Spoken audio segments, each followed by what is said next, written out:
नमस्कार, मी Poonam. News uncut मध्ये आपलं स्वागत. या बातमीपत्रात आपण आढावा घेणार आहोत पुण्यातील काही महत्त्वाच्या घडामोडींचा. न्यू इंग्लिश स्कूल रमणबाग प्रशालेमध्ये रविवारी दिनांक 22 डिसेंबर 2024 रोजी थोर गणितज्ञ श्रीनिवास रामानुजन यांचा जन्मदिवस राष्ट्रीय गणित दिन म्हणून साजरा करण्यात आलाय. डेक्कन एज्युकेशन सोसायटीचे नियामक मंडळाचे सदस्य, शाळा समितीचे वित्त नियंत्रक आणि फर्ग्युसन कॉलेजमधील गणिताचे व्यासंगी प्राध्यापक विद्यावाचस्पती विनय कुमार आचार्य तसेच खरगपूर IIT मध्ये गणिताचे प्राध्यापक म्हणून कार्यरत असलेले प्रशालेचे माजी विद्यार्थी विद्यावाचस्पती स्वानंद खरे, प्रमुख अतिथी आणि प्रशालेच्या शाळा प्रमुख चारुता प्रभू देसाई उपस्थित होत्या.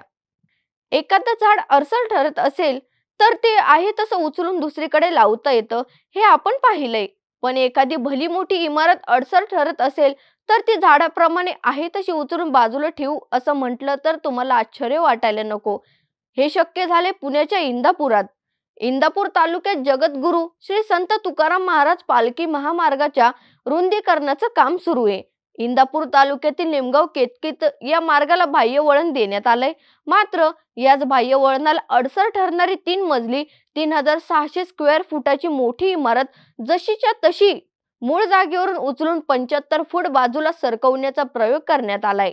निमगाव केतकी येथील सुरेश आणि संजय म्हेत्रे यांनी आपल्या वडिलांची आठवण म्हणून हे घर पुढे सरकवण्याचं काम केलं असल्याची माहिती दिली आहे. पुण्यात मागील 10 दिवसांपासून सुरू असलेल्या पुस्तक महोत्सवाचा समारोप झालाय. राज्याचे मुख्यमंत्री देवेंद्र फडणवीस यांच्या हस्ते महोत्सवाचे उद्घाटन करण्यात आले होते. या पुस्तक महोत्सवात 4 विश्व विक्रमांची नोंद झाली असून पुण्यात पुस्तक विक्रीचा विक्रम झाला असून 9 दिवसात 25 लाख पुस्तकांची विक्री झाली आहे. वाचन संस्कृती वृद्धिंगत करण्यासाठी आयोजित पुणे पुस्तक महोत्सवाने दुसऱ्या वर्षी नवा इतिहास घडवलाय. पुण्यातील महत्त्वाच्या मुळा-मुठा नदी पात्रात प्रादेशिक परिवहन कार्यालयाच्या मागील नाईक बेट क्षेत्रात मोठ्या प्रमाणात मृत माशांचा खत आढळल्याचा गंभीर प्रकार समोर आलाय.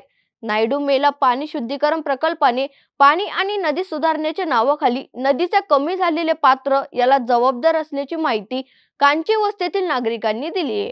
गुणवत्तेबरोबर शाळांचे प्रशासकीय कामकाज सुधारण्यासाठी आता पुणे जिल्हा परिषद व पुणे जिल्हा माध्यमिक व उच्च माध्यमिक शाळा मुख्याध्यापक संघाने शैक्षणिक गुणवत्ता संवर्धन अभियान हाती घेतले आहे. त्यामध्ये शाळांची तपासणी करण्यात येणार असून शाळांची सर्व माहिती एकत्रित करून त्यांचे प्रगती पुस्तक तयार करण्यात येणार आहे. शिक्षण हक्क कायद्याने शैक्षणिक गुणवत्तेचा विषय कायमच ऐरणीवर आलेला आहे.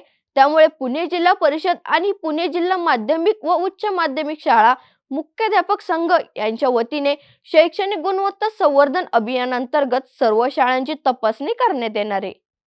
पुण्यातील वाघोली जवळ केसनंद फाट्यावर मध्यरात्री धक्कादायक असा अपघात घडलाय. मध्यधुंद डंपर चालकाने फुटपाथवर झोपलेल्या 9 जणांना चिरडले. यामध्ये 2 चिमुकल्यांसह 3 जणांचा मृत्यू झालाय तर 7 जण जखमी आहेत.